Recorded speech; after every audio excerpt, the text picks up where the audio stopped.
Welcome, everyone. Welcome aboard the citizenship. I say that because we're all deep in Admiralty jurisdiction.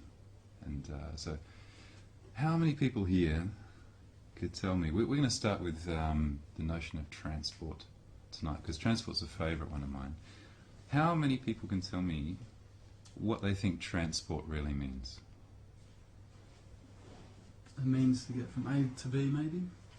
Good. Well, mechanised transport, vehicles, etc. Okay, vehicles. Just a means to get around. Okay. So transport, let's take it apart. Transport. Everything in this world is based on this Admiralty jurisdiction. It's all to do with the high seas, vessels, ports, and all of those laws are all basically laws and jurisdictions that come from England originally and are copyrighted, I believe, to the Bar Association or something like that in England. So once you move over the seas, it falls into Admiralty jurisdiction. So when you go into some of the courts and you see flags that have, you know, like this trim on them, this gold trim, you're actually in an Admiralty court.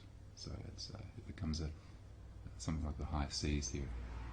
Now, transport is the transfer between two ports. So what are we transferring here? What are we transporting?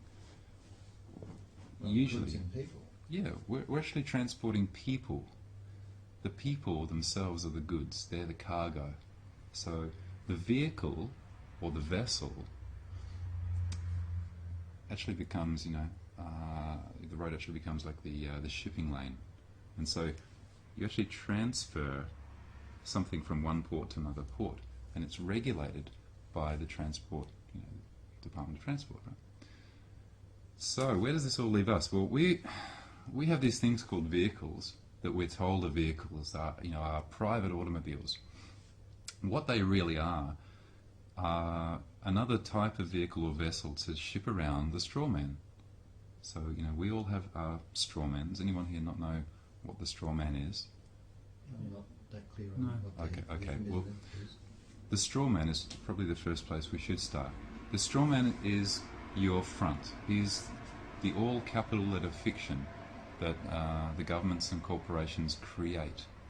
This is where the matrix comes in. Like, there's the natural world, and there's the machine world. And the machine world, the digital world, emulates the natural world. It's the hidden world. And it emulates it in three ways.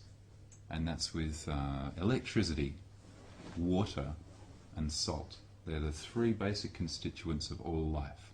And the machine world emulates that. And so you have Admiralty jurisdiction, you have circuit courts, you have charges, you have discharges, and all of the other elements that make up this machine world are based on the natural world. And so it's this kind of duplicate, so that we don't actually see it or know that it's there. So your straw man, this all capital letter fiction, is created when you're birthed. Okay, when you come down the birth canal, out of one vessel, you're basically docked. The cargo is unladen, and you're registered. The cargo is now in a new port, let's say. So you are registered with the government, and you get a number, and you're assigned an all capital letter version of yourself, the digital you. Okay, not the natural you. This is the digital you.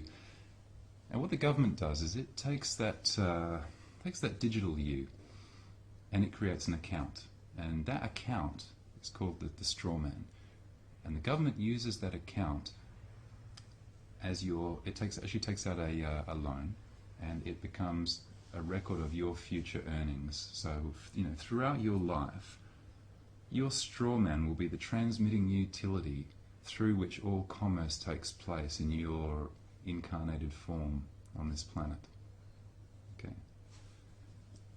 So every time that you move around or do anything, or go out in public, or go to a shopping centre, a centre of commerce, or any of those things, or drive or put into motion an automobile, or in this case a vessel or a vehicle, you're actually complying with, or you might have to go out and get a license and apply for a license, and all these things are regulated.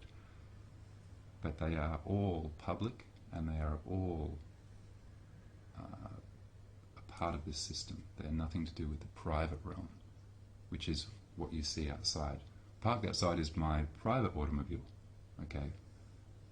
Now the private automobile isn't registered to the government because it's mine. Now if you notice on everyone's license plate you'll see a number and you'll see a state, because it's licensed to a state within a government. So it's a particular allocation. Okay. Now all of those vehicles that you see on the road are commercial, whether they tell you that or whether they're not, but they're all commercial. Because when you drive, that's a commercial activity. You actually put into motion a commercial vehicle for the purpose of transporting one cargo or one person. Or what you're actually transporting is that strawman. You're responsible for that strawman. So when you see an ambulance racing down the road to save somebody, they're not going to save you. They're actually going to make sure that that strawman is looked after, because that transmitting utility is the real money that the governments have. That's the collateral that they use. They don't have any money. There is no money.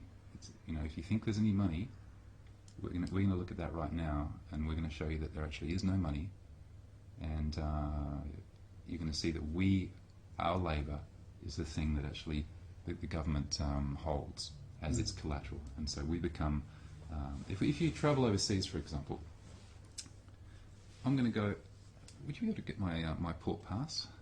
It's on the desk. Let's get the port pass. Now, how many of you have a port pass? Passport. Yeah. Okay. The passport. The port pass disguised as a passport. Mm-hmm. Okay. The port pass is your documentation which allows your straw person to go to another country as a foreign exchange. Okay? You become the self-loading baggage. When you go to a seaport or an airport and you board a commercial airline, okay, you take your straw man and you show your details, your credentials, and it's an exchange.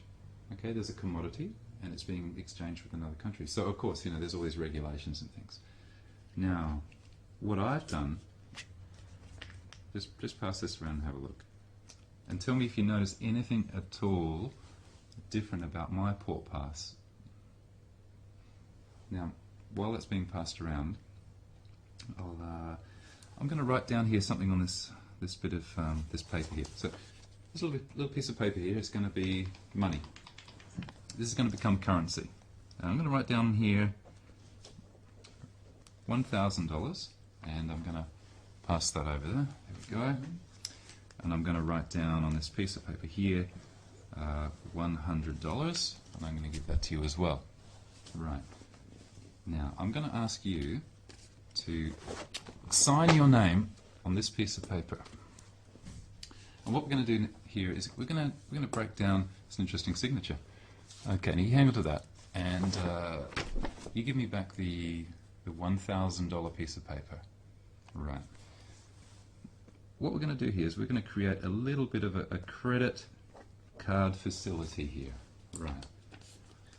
Let's say our friend over here, I'm going to be the credit card facility, the credit card provider. I could be GE, I could be any one of a number of corporations.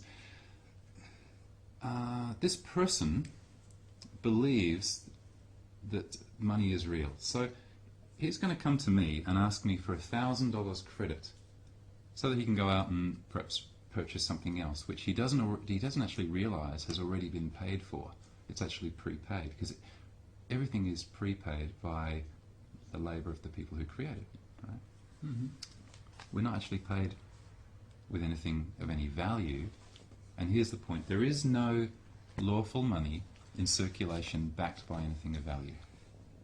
Okay? There's no lawful money in circulation backed by anything of value. It's all fiat. And so you never actually receive anything of value. You never get paid. And so if you never get paid, where's the taxable event? There isn't one. So, you're going to come to me and ask me for $1,000 of credit. So I'm going to offer you this credit card, Thank you very much. and I'd like to take from you your negotiable instrument. So could you please hand me your signature? Oh. You don't want the $100? No, not yet. Oh, right. Yeah. I'm going to take the only thing of value that any of us actually have, which is his signature.